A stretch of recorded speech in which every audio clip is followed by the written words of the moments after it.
Move forward now. They're in the gate. And they're off. And it's Gale who's going to take the Coral Eclipse. Gale has won the Eclipse. 2 point strike to the front again of Royal Ascot. But it's Pinatubo accelerating away. And 2 Don Hoff taking off out wide. And Cracksman begins to open right away here again at Ascot. He's absolutely relentless. Let's now kick off a new segment here on the TDN Writers Room podcast. It's News You Can Use with Emma Berry, the TDN's European and international editor. We'll check in with Emma from time to time to catch up on what's going on overseas. And this segment is brought to you each and every week by our good friends at Darley. So Emma, thanks for joining us. This would be a welcome addition to our podcast. Obviously, we want to talk about the Epsom Derby coming up this weekend. And how are things shaping up for the Ballydoyle team? And what does it say that City of Troy is still the favorite after that very poor race in the 2000 Guineas? Yeah, it's everyone's guess as to how he's going to show up on Saturday. He's actually drifted quite a bit in the market today, funnily enough, and his stablemate Los Angeles is now almost co-favourite with him. But amazingly, since the Guineas, just for a short while after that, he sort of was toppled from the top of the Derby market where he was all winter, and then he went almost straight back up there. So everyone has faith, it would seem, that Aidan O'Brien can pull off another magic trick like last year, which, when we saw August Rodin bomb out in the Guineas and then come back and win the Derby really impressively. So I think we're hoping for a second miracle. So, Emma, there was so much hype about City of Troy. I know part of it probably had to do with his pedigree being by Justify, but Aidan O'Brien threw quite a lot of gasoline on that hype fire with his comments about City of Troy. Has he given any sort of credible, tangible explanation for the 2000 Guineas flop? Any excuses that could hold water? I mean, various excuses straight after the race to do with him hitting the gates. He went in very late in the Guineas and he hit the stalls just before they jumped. So that was sort of an initial excuse, but nothing really tangible, I would say. There was a press warning a few weeks ago at Ballydoyle. I was there, and he elaborated that they feel that they now know, what was wrong with him, but without actually specifying. And certainly he looked great that morning. They were happy. They appear to be happy with him since the 2000 Guineas, and actually have released a video just in the last hour or so on social media showing him having a piece of work this morning with the stablemate, looking to go really nicely. So no, not a specific, we found, his goat badly or anything like that. But there certainly seems to be confidence within the camp that they've got to the bottom of him. And, Aidan O'Brien's runners this year they seem to have all needed the run. He went straight to the Guineas without a run, which is the usual practice for his Guineas runners. But, a lot of his trial horses as well have been, perhaps running a little bit below standard. So, perhaps, we can but hope that the old saying used to be that the 2000 Guineas was the best Derby trial. I guess we'll see if that is indeed the case. I'm not buying it. And I was all over him like a rash going into the Guineas. I'm all out. I am all over Ambiente Friendly, and I want you to tell us all about that and his gallop over the lime kilns. And then another horse, Ancient Wisdom, who I think is going to love the going, because it's been raining cats and dogs over there, has it not? Yeah, completely sick of all this rain. It looks like it's going to be drying up a little bit. It's a real changeable forecast as well. So my guess is that it'll probably be on the easy side at Epsom for Friday and Saturday, but hopefully not a bog.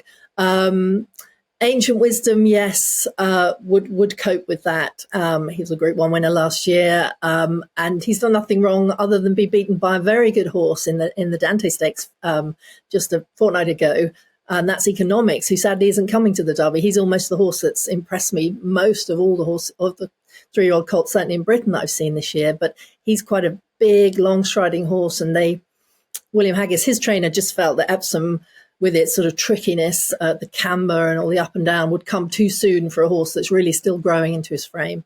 He's not coming, sadly, but he was the sixth length winner of the Dante. So, Ancient Wisdom chased him home. And again, that was his first run of the year. So hopefully we'll have brought him forward. And Ambiente Friendly, oh God, I'd really love to see him go well. James Fanshawe, I think, is one of the most underrated trainers in Britain. He's trained every type of horse you can imagine, from champion sprinters to champion hurdlers. He's had a Breeders' Cup winner.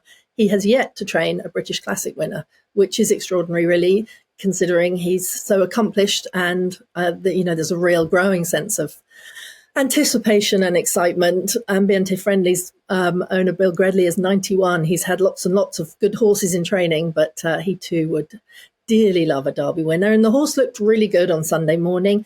James Fanshawe isn't the type of trainer who comes out sort of with bold predictions.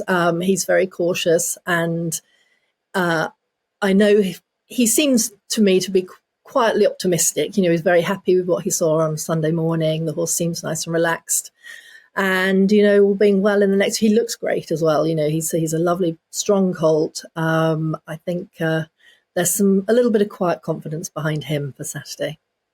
Well, Emma, back to the Derby for just a second. Setting City of Troy aside, since we really don't know exactly what we're going to get from him, how evenly matched does the rest of the field look to you? And since long shots have had a lot of success in this race recently, are there any maybe that people can keep an eye on? There are almost too many to keep an eye on. I think almost of the more of the sort of outsiders for the field, we've had a lot of comments in the last few weeks of their trainers and connections saying, if ever we're going to have a go, it's this year. It does seem an open race. I really like Voyage, who's coming in with a very unexposed profile, if you like. He's only raced once. That has been done before. Morstan in, I think, 1973, won the Derby after running just once. He's trained by Richard Hannon, who had the first and second in the Irish 2000 Guineas on Saturday.